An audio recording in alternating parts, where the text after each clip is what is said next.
Okay, so the first thing I'm gonna say, I hope you guys can hear me. My mom's asleep next door and I tend to talk really loud.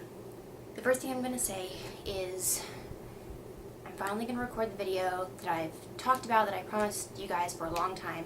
I look like this because I was downstairs watching some vlogging, and I just finally decided to come over here and do it. So this is the second part to, well, it's the follow-up, I guess, to my video that a lot of you guys have liked, the why do you have a circus dog?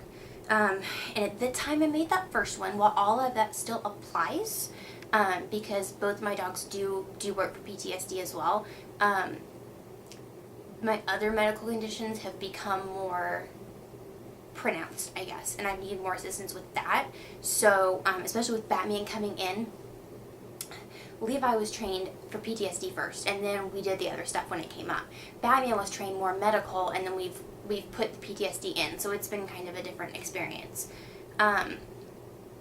So, I guess a short list. I've got about 6 different chronic illnesses, but the main thing is, and this is, I feel like this has almost become like a buzzword in the service dog community, because it's a rare disease, but it seems to be like more people are using service dogs for it. So, I have Ehlers-Danlos syndrome.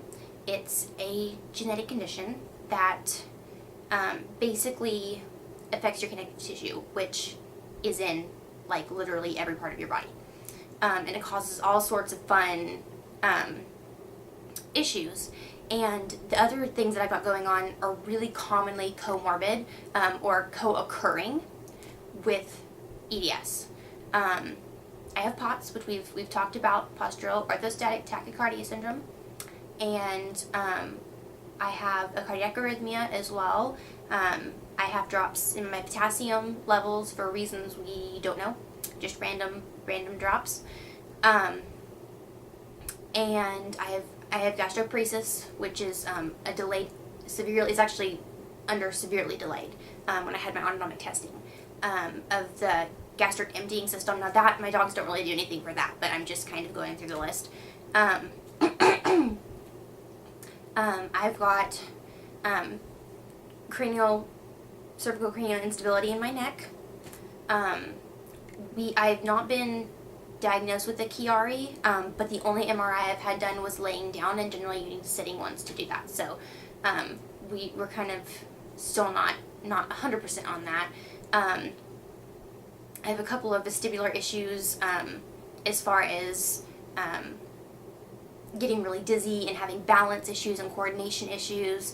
I have major proprioception issues, which has to do with where your body is in space and how much control you have over your body and your own extremities. I get blood pooling, things go numb, like it's just fun. And the POTS is under, I like to list these separately because to me they can be kind of separate. But one thing POTS is kind of under the umbrella of is dysautonomia. And that's basically where your whole autonomic nervous system, and that's the nervous system in your body that, this is another thing that happens, brain just turns off. It's the nervous system in your body that controls everything you don't control, so everything you don't do on purpose. So respiration, heart rate, blood pressure, sweating, digestion, all of that. And it's just, the whole thing's just kind of off kilter, which means that there's some things that I deal with like every single day, but really any part of my body that controls can go haywire at any moment, just whenever it feels like it. It's great fun, really. So that's kind of part of the deal too. It's where you deal with temperature regulation issues. If I get hot, I can't cool down. If I get cold, I can't warm up. I don't sweat normally. Either I step outside for 5 minutes and I sweat a ton, or I'm in the gym tumbling for an hour and I'm not hardly sweating at all. If I listed like every single thing that went on with those illnesses, it would just take 1,000 years. But anyways, so the part you actually care about, what my dogs do. So Batman, I'll talk about Batman specifically because Levi does all the same stuff that Batman does with the exception of one thing. And Batman is the one that I've really been using more lately. So I'll kind of talk about him. in specifics. But one of the things he does is just general balance assistance. So he momentum pulls when I walk. So it's just a little bit of pulling forward, and I have a harness that I hold on to. So it helps me be able to walk more quickly. It helps me not to get as tired. He goes ahead of me upstairs or downstairs or up or down inclines to sort of help just give me kind of a boost, I guess. He sort of pulls me up a little bit. So there's that, and then of course that's just general when I'm walking, just general balance. Like, it just helps me to balance. It kind of grounds me because I'm holding on to him and he's on the ground, and it just like helps me be more stable, I guess.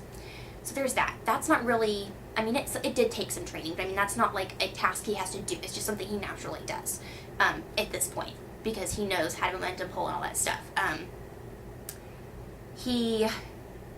This task, I don't know if I talked, I'm going to go just with this one really quick because I don't know if I talked about this in my PTSD video. I don't remember. But it's something that Levi knows how to do, and Batman has just recently figured out. I really did not even set out to teach him this, but he can find exits. So if we're somewhere in the mall, somewhere crowded, and I tell him, find the exit, he will book it. I mean, I have to just grab the pull strap and just hold on because he will bob and weave out of people and take me to the nearest exit. He thinks that's great fun. It's like his favorite task, apparently. I don't even know. He loves it. The only thing we're still working on with that is obviously not him understanding to take the best path. So not cutting in front of people and not, banging me into people and that kind of thing. But that's just something that in the last probably the last month or so, he's really just seemed to understand it all of a sudden. So that's a great PTSD thing, or just general being overwhelmed, because I can tell him, find the exit if there's like a ton of people, and I can just follow him, and he just guides me through. And like I said, he books it, so people generally tend to get out of the way. When this giant 90-pound dog is just like psh, psh, psh, psh. So I want to touch on that, even though it's more of a PTSD thing, because I don't know that I talked about that before. So there's that. The big thing that he does that Levi really largely does not do anymore. He used to, but when Batman started, he kind of stopped, is he does cardiac alerts. One of my issues is I get bradycardia, so there's a certain level when I'm laying, sitting, standing, and walking that my heart rate is normal within. And if it drops below that, and if it stays below that for an extended period of time, I start to feel really awful. I get really dizzy. I can't think clearly. I get really fatigued. I mean, it's very strange because it almost like feels like a low blood sugar type thing, but it's not. Like, we've tested that. But that's sort of, if any of y'all know what that feels like, it's kind of similar to that. But I just start feeling really awful. So, Batman doesn't really understand personal space. He wants to be in my face making out with me all the time. So, he's very pushy, and he was, especially when I first got him, he had no boundaries at all. So he always wanted to be on top of me. Well, I noticed that there was times when I would just push him away, and it's like, get away, what are you doing? And he would not leave me alone. So I started checking my heart rate during those times, and I found that it was correlating with when my heart rates were low. So now, the $1 million question, how does he know? I have no idea. All I really did was take those alerts and shape them to make sure that he understood the exact parameters. Because now he's at the point that my maximum for laying down is supposed to be 69. So he won't alert at 69, but he'll alert at 70. For a tachycardia. Or my minimum is supposed to be 60. So laying down, he won't alert at 60, but he'll alert at 59. So just getting that in there, and that was just a lot of repetition. Rewarding him for the ranges that we're in, not rewarding him for the ranges that we're out, letting him, know that when he does this thing, it's going to make me check it. So now after he alerts me, I say, okay, wait, and back him up, and he walks away for a minute, and I check it. But he waits for me to check it, and a lot of times he waits for me to eat something, because either drinking something with caffeine, eating something with sugar, it helps bring my heart rate up to eat. So a lot of times if I don't do that, he keeps bugging me. And then he'll re-alert within 10 or 15 minutes if it still has not been corrected. So even if I do eat something and say it's just being really stubborn and I can't get it up, he will alert again. So that's a big, huge thing, and we're still working on it. We're still working on it with distractions and in public and all this good stuff, and making some more subtle alerts. But that's the really major thing that he does. So that's super exciting. We're also thinking he might even be sensing blood pressure as well, because I've had a couple of times where he's alerted. It looked like he alerted before I had a heart rate drop. So people have suggested that maybe it was a blood pressure drop that he was sensing. So we're trying to track those right now as well. He is trained in syncope response. So I've never passed out yet. But with my conditions, passing out is really common. So I've decided to kind of just beat it to the punch and train him for it anyway. So at this moment, he is just trained to, if I go down, and then he is supposed to just lay next to me. If he wants to, lick my face to try to get me to respond, he can, but he's not required to. He's supposed to just lay next to me until I get up, until people come around. So that's the main thing, just laying with me and not going anywhere. He does, let me think. I was going to say blocking and covering, which he does that too, but that's more a PTSD thing. He does, I call it bracing. Now, let's keep in mind, I don't put any downward pressure on him, but he stands in a stand position for me to balance myself when I get up off the floor. If I get dizzy all of a sudden, we're working on this part of it, but he'll know that I put my hand on his back, and that means he needs to stop, because I've just all of a sudden gotten some vertigo and I need to stop for a second. So no pressure, but just the grounding and having something sturdy to balance myself with. And on elevators, he does that as well, because elevators give me vertigo. So when we're in the elevator, I stand with my hand on him, especially if it's a crowded one where I can't stand next to the railing. Then we do that as well. And I don't have a list here, so I'm just trying to think off my memory. And another thing that's common with all my conditions is terrible memory and cognitive issues and all that lovely stuff.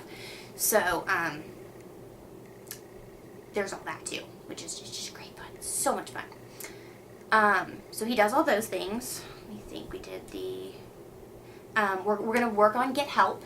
So where if I were down and I needed someone's assistance, I could tell him get help, and he would either go find the person we're with or go find someone else. We haven't started that yet.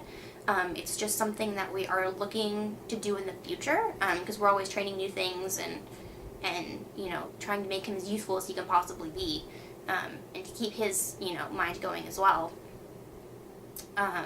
So we're gonna start doing that. I think I asked someone about training that. Let me think. I mean, really the main stuff are the medical response and the mobility type issues. And of course, like I said, all the PTSD, all the blocking and covering, the deep pressure therapy,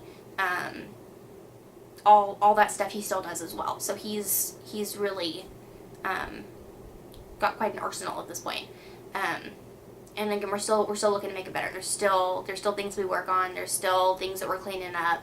There's still new tasks that we're adding. One of the things I'm going to try to add with him is a sort of light pressure therapy, to where if I'm sitting in a chair or if he's laying down and I'm standing, he'll put his head on my foot just to kind of ground me. So that way it's not as obvious. And if I'm standing talking to someone, that way he can kind of ground that. So we're going to be working on that one as well. He still does he does retrievals, of course, like Levi does. He doesn't like them as much as Levi, but he has retrievals and holding. We're working on carrying items, and obviously the retrievals keep me from having to bend over, because when I bend over, it makes me dizzy. Every time I bend over and stand up, I get dizzy and my heart rate goes up. So the more he can retrieve, the less I have to do that, and less I'm at risk for falling and all that good stuff. And then he can retrieve things when I have a pain day or have a day when my gastroparesis is flaring and I'm nauseous. So I'm going to train him to get my medicine the same as I did for Levi. So we'll be doing that. Just all kinds of good stuff. Where I'm always, talking to other teams, finding what helps them, and thinking of new things for us to do. So, but anyway, I knew that you guys had probably been wondering. I talked about this, that now the PTSD isn't always at the forefront. Lately it has been, but it's not always what they do now. They do a whole lot of other things as well, medically. So that's been kind of new. It's just been over the last year or two, maybe, if that all this medical stuff has started coming up. So, but yeah, as usual, any questions, just put them below. I will do my best to answer them. As far as, in case anyone's wondering what I say when people ask me why I have him or what he does, I tell them that he's a medical assistance dog. That's usually, I mean, I would be comfortable leaving it at that.